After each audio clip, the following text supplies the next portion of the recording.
तो आपकी अगर हम बात करें तो आप ज़्यादातर पेश नहीं आ रहे, तो क्या वजह है? कुछ लोग अपनी बात न माने, मेरे मेरे ऐसे है कि मैं किसी की चापलूसी नहीं करेगा, हम उस मिट्टी के बने हैं। तो ऐसा ऐसा मैंने ये धमकी कर दिया, ऐसा नहीं कि छोड़ दिया। एसएम यार साहब के बाद जो है यहाँ पर कोई नुमाइंदा हमारा नहीं बना है, तो नेक्स्ट आपका कुछ प्लान नहीं है कि आप असम्बली इंतखाबात के लिए अपनी नॉमिनेशन फाइल करें? सिर्फ नाम की लिए हो या जो कौन सा है कि मैंने असेंबली में कॉन्टेस्ट किया है इस हिसाब से हो तो ठीक है। मैं बेबाक कह रहा हूँ, बहुत सारे लोगों को शायद मेरी बात पसंद नहीं है, चाहे मेरे साथ ठहर कर शाम तक भी काम करे, दूसरे दिन में वो लोग पोलिंग के टाइम पर सब तो पूरा पोलिंग कर देंगे, पूरा वोट एक तरफ चले जाएगा, हमारा वोट एक तरफ चले जाएगा, हमारे लोग की कोई कीमत नहीं रहेगी।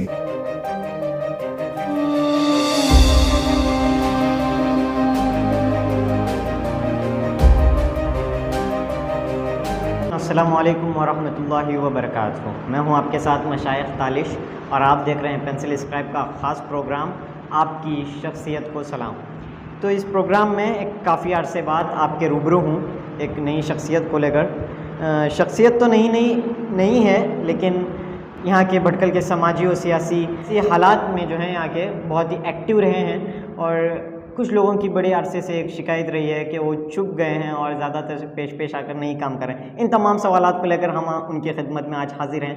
कोशिश करेंगे कि इंशाअल्लाह उनसे कुछ सवालात करें। मेरी मुराद इस वक्त जनाब परवेज़ काशिम जी साहब से है, भटकल की मशहूर शख्सियत। परवेज़ साहब, सबसे पहले तो मैं आपका इस्तकबाल करता हूँ हमारे प्रोग्राम में पेंसिल स्क्राइब के आपकी शख्सियत को सलाम में। परवेज़ साहब, हम आपके ज़िंदगी के कुछ स्टेप बाय स्टेप ज़िंदगी के कुछ हसीन पहलुओं पर रोशनी डालेंगे। पहले आपकी इब्तिदाई ज़िंदगी, तालीमी सफ़र, उसके बाद समाजी ज़िंदगी और कुछ सियासी ज़िंदगी पर भी सवालात करेंगे।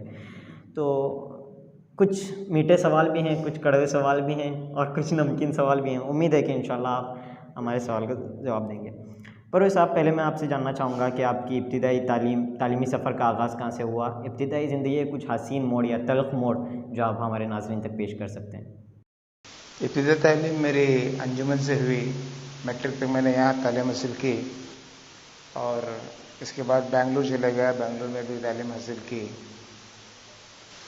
और इसके बाद अपनी ज़राए माश के लिए दुबई चला गया। और इब्तिदाई ज़िंदगी आपकी कैसी रही? अल्हम्दुलिल्लाह, क्योंकि हम एक ज़राअत से ताल्लुक़ रखते हैं।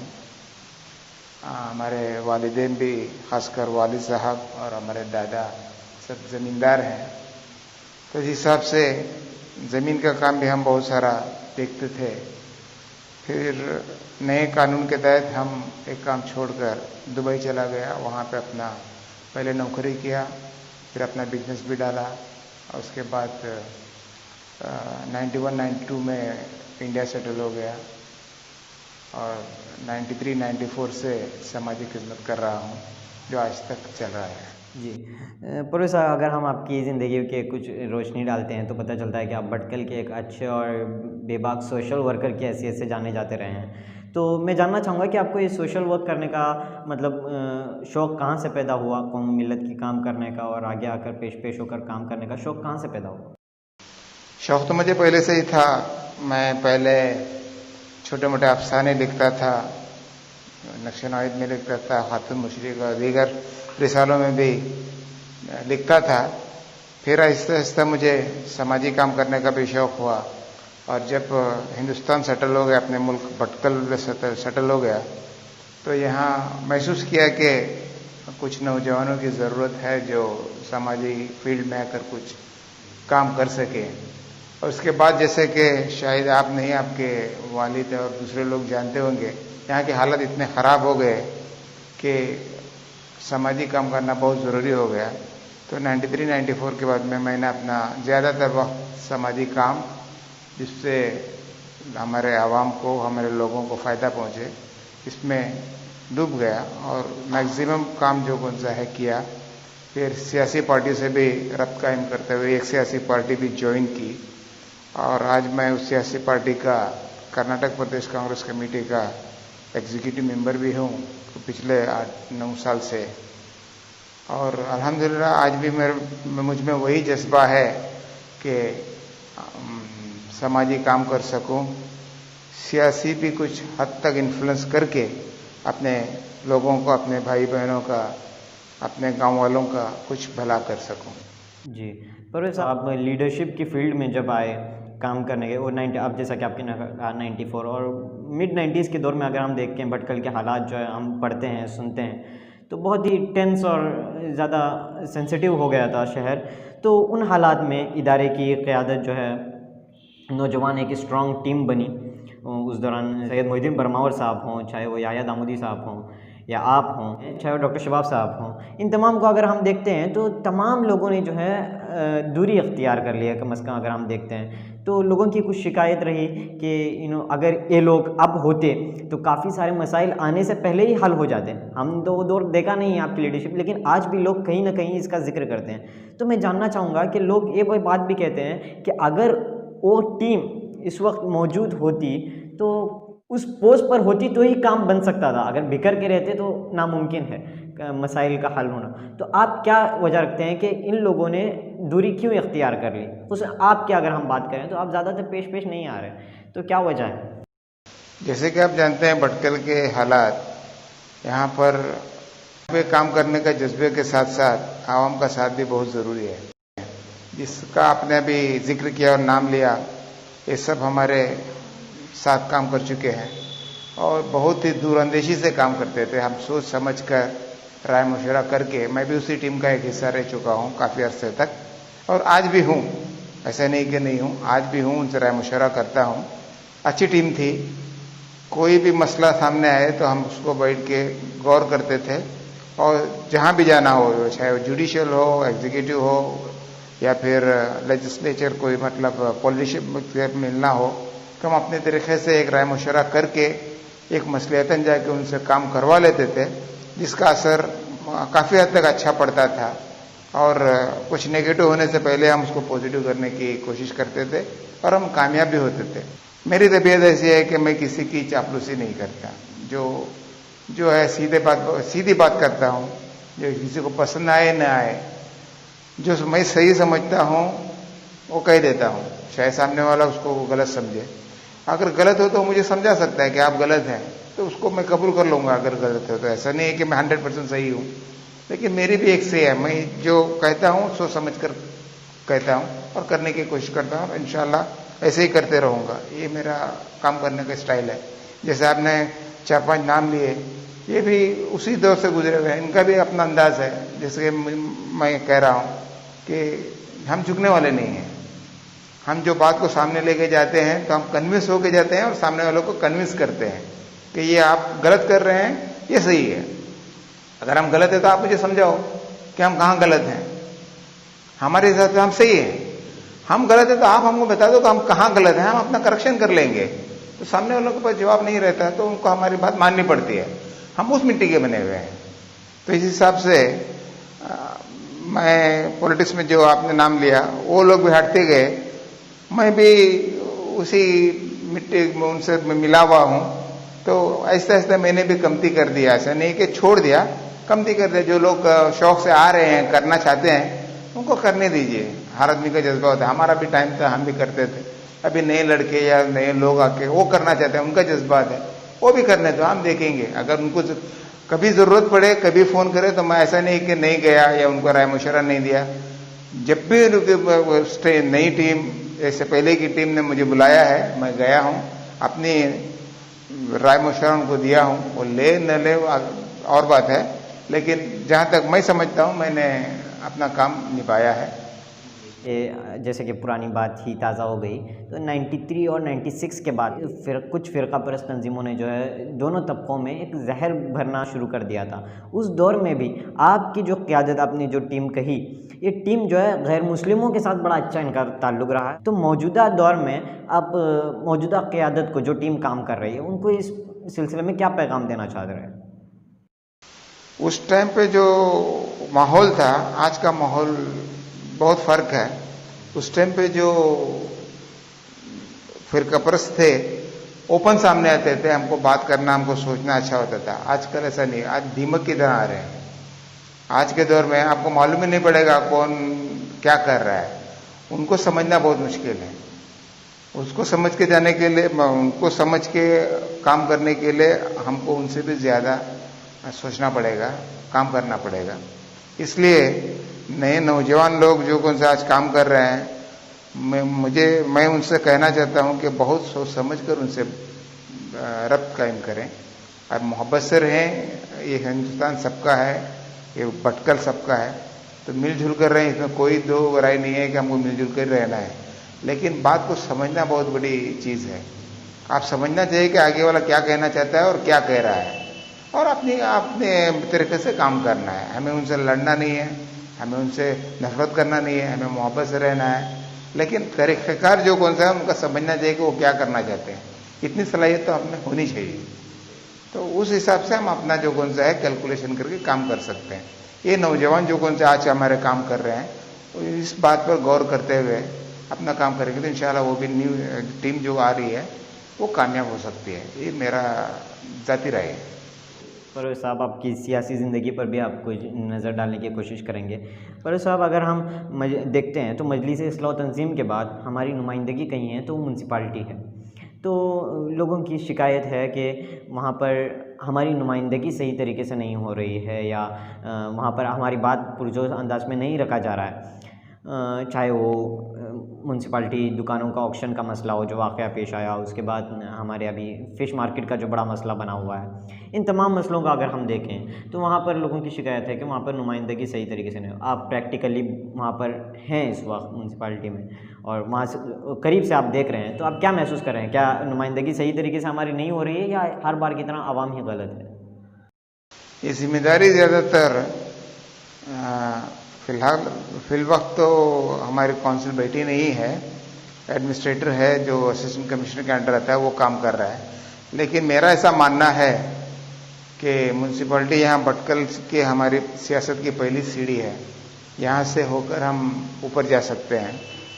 तो यहाँ पर सोच समझ कर काम करने वाला, गवर्नमेंट के पॉलिसीज को पढ़ के जानने वाला, उसको इम्प्लीमेंट करने वाला चाहिए। जो भी ऑर्डर्स आते हैं, जो भी सर्कुलर्स आते हैं, कानून बनता है, तो उसको देखकर नज़रअंदाज करने वाला म्यूनसिपैलिटी को संभालना मुश्किल होता है। क्योंकि ऑफिसर्स जो होते हैं, जो हमारे अंडर काम करना, चीफ ऑफिसर हो या हायर ऑफिसर हो, तो उनको वो जो भी कहे उसको हमको यस सर करने का नहीं है। हमको वो पढ़कर उनको दिखाना है कि ये लोकल बॉडीज है। हिंदुस्तान में 3 हुकूमतें चलती हैं, central government, state government and local government. Local government को इतना ही पावर है, लोकल गवर्नमेंट मतलब म्यूनसिपैलिटी, तालुका पंचायत, जिला पंचायत, ये लोकल गवर्नमेंट नहीं है। लोकल गवर्नमेंट सिर्फ 3 ही है, एक ही है, वो म्यूनसिपैलिटी है या पंचायत है। तो इस हिसाब से उनको समझकर अपना फैसला इंप्लीमेंट करवाने की ताकत होनी चाहिए, जो हेड ऑफ द काउंसिल होता है, और अपने काउंसिलर को साथ में लेकर उस फैसले को इंप्लीमेंट करना है। जो ऑफिसर उसको इंप्लीमेंट नहीं करेगा तो उसको किस तरीके से करवाना है वो जानना चाहिए। कानून के बाहर तो हम नहीं कर सकते। कानून जो कौन सा हमको स्टेट गवर्नमेंट से आता है उसके तहत ही करना पड़ेगा। लेकिन वहां पर भी जो कौन सा है लैचेस रहते हैं, तो उसका इस्तेमाल करते हुए हमको काम करके आगे जाना है। जी परवेज़ साहब, अगर हम देखते हैं तो आप यहाँ की कांग्रेस के नुमाइंदे भी हैं, यहाँ पर मेंबर भी हैं, तो आपकी क्या इरादा है कि नेक्स्ट, कि अब सियासत में हैं तो पेश रहकर ही काम करना होता है, लेकिन आपने दूरी इख्तियार कर ली है, समाजी हो या सियासी हो, लेकिन सियासत में ऐसा नहीं चलता है, सामने अगर काम करना पड़ता है, तो क्या कहना चाहेंगे इस बारे में? न, सियासत में रहकर ही काम करना ज़रूरी नहीं है। काम करने का जज्बा हो तो कहीं पर भी काम कर सकता है, जैसे कि मैं कर रहा हूँ। सियासत में दिखावे के लिए जो काम करते हैं, फोटोज निकालते हैं, मैं उनमें से नहीं हूँ। मैं खामोश रहकर भी अपना काम करता हूँ, मेरा फ़ोन चालू रहता है, जो भी अपने मसाइल कहते हैं उनका हल करने की पूरी कोशिश करता हूँ। मैं ये नहीं कहता कि सबका करता हूँ, मैक्सिमम जहाँ तक हो सके मैं अपना काम, आवाम का काम करता हूँ। टेलीफोन पर जहाँ पे दूसरा टेलीफोन इस्तेमाल करना है, क्या करना है वो करता हूँ। ऐसा नहीं है कि मेरी तस्वीर आए, आप खुद जानते हैं, आपने मुझे 3, 4, 5 बार फ़ोन किया तब जाके मैंने आपको, ऐसा नहीं है कि मैं बिजी था। मैं मैक्सिमम जो कौन सा है अवॉइड करता हूँ अपने आप को ये करना। और सियासत की बात आपने जैसे पूछी, तो भटकल में इस वक्त मेरा ऐसा मानना है, और शायद सही भी हो गलत भी हो, कि जिस तरीके से यहाँ का माहौल बनाया गया है हमारे याया साहब के बाद, तो याया साहब भी यहाँ पे शिकस्त खा चुके हैं, तो इस तरीके से माहौल हमको डिवाइड कर दिया जा चुका है जिसकी भरपाई बहुत दूर तक मुश्किल है। इस हिसाब से यहाँ पे हमको नुमाइंदा, असेंबली का नुमाइंदा बनकर आना, चाहे वो कांग्रेस से हो या जेडीएस से हो या इंडिपेंडेंट हो, क्या कहते हैं, बहुत ही मुश्किल है। इसलिए मैं ये नहीं कहता कि हम मैदान छोड़ दें, कोशिश तो करनी चाहिए। मैदान छोड़ने की बात तो मैं नहीं कर रहा हूं, लेकिन ये समझ के चले कि राह बहुत ही मुश्किल है और बहुत मुश्किल को तय करके हमको आगे जाना पड़ेगा। तो उस हिसाब से मैं तो कम से कम उतनी दूर तक जाने में ये नहीं रखता, क्योंकि मैं जानता हूं आज के हालात यहाँ क्या कहते हैं। पिछला इलेक्शन आप देखिए, पिछला इलेक्शन में जो कितना डिफरेंस वोट का आ गया, तो किस तरीके से हम अपने वोट करके अपने नुमाइंदों को भी कर सकते हैं, ये बहुत मुश्किल। एसएम याया साहब के बाद जो है यहाँ पर कोई नुमाइंदा हमारा नहीं बना है, तो नेक्स्ट आपका कुछ प्लान नहीं है कि आप असेंबली इंतखाबात के लिए अपनी नॉमिनेशन फाइल करें? सिर्फ नाम के लिए हो या जो कौन सा है कि मैंने असेंबली को कॉन्टेस्ट किया है, इस हिसाब से हो तो ठीक है।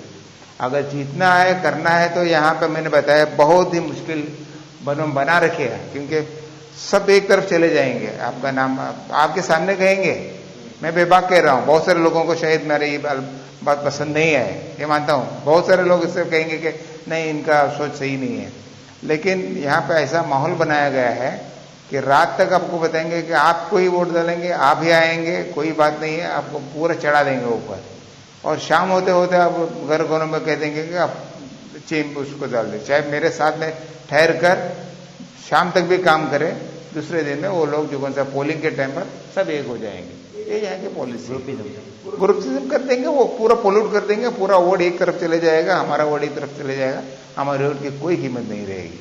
इस हिसाब से ये सोचकर इस कुर्बानी के लिए तैयार है तो आगे जाना चाहिए।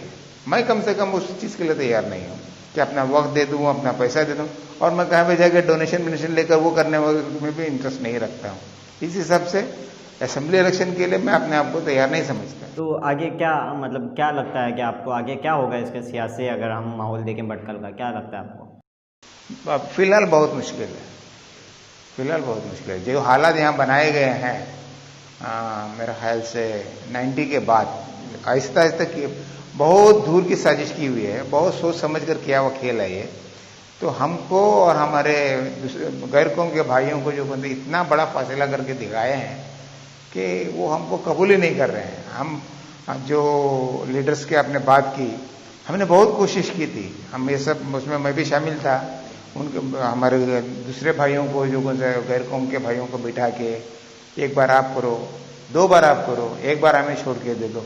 सब बातें टेबल पर हो गई, कुछ बातें उन्होंने मानी, इम्प्लीमेंट कुछ नहीं हुआ। जब तक उनकी बात हो गई तो सब मान के चले गए।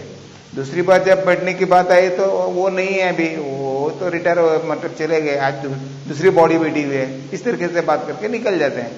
तो आप ही बताइए, कमिटमेंट का जो होता है, एक बार तुम करो, एक बार हमें दे दो, 2 बार तुम करो, एक बार हमें दे दो, ये कमिटमेंट होना चाहिए। कमिटमेंट देकर भी जाते हैं लेकिन मानते नहीं है। तो अब ये मुमकिन नहीं है? मैं समझता हूँ बहुत मुश्किल है। मुमकिन नहीं है, अल्लाह के हाथ में हर चीज मुमकिन है, तो मैं समझता हूँ बहुत मुश्किल है। जी, परवेज साहब जी तो कर रहा है कि आपसे बहुत सारी बातें करें, बहुत सारे सवालात करें, लेकिन शायद वक्त इस बात की इजाज़त नहीं देता। जो भी हैं, आपका हम बहुत ही मशकूर हैं कि आपने हमारे लिए वक्त दिया और काफ़ी सारे हमारे सवालात का जो है बड़े मुतमईन अंदाज में आपने हमारे सामने जवाबात पेश किए। जो भी है, हम आपकी शख्सियत को सलाम करते हैं। हमारा जो प्रोग्राम है, आपकी शख्सियत को सलाम। तो हम इंशाल्लाह कोशिश करेंगे आपसे फिर एक बार कभी इस्तिफ़ादा हासिल करते रहें इंशाल्लाह, और हम उम्मीद करते हैं कि इंशाल्लाह आप फिर एक बार वही अंदाज में आकर कौम मिल्लत का एक बार फिर काम करेंगे इंशाल्लाह। आपको हम अल्लाह से दुआगो हैं कि अल्लाह ताला आपको फिर एक बार अपनी कौम मिल्लत का काम करने का जज्बात आ गए। इसी के साथ नाजरीन, मैं मशाइख तालिश, ये थे हमारे साथ जनाब परवेज़ काशिम जी साहब, जो हम हमारे साथ बातचीत कर रहे थे। हम इनके बहुत ही मशकूर हैं और आपके भी बहुत सारे मशकूर हैं, और हम उम्मीद करते हैं कि इंशाअल्लाह आप हमें ऐसे ही सपोर्ट करते रहेंगे। इसी के साथ मैं मशाइख तालिश साहब से इजाज़त चाहता हूँ। फिर मुलाकात होगी कुछ नई शख्सियत के साथ और कुछ नई वीडियो के साथ। तब तक के लिए आदाब। वबरकातुहू।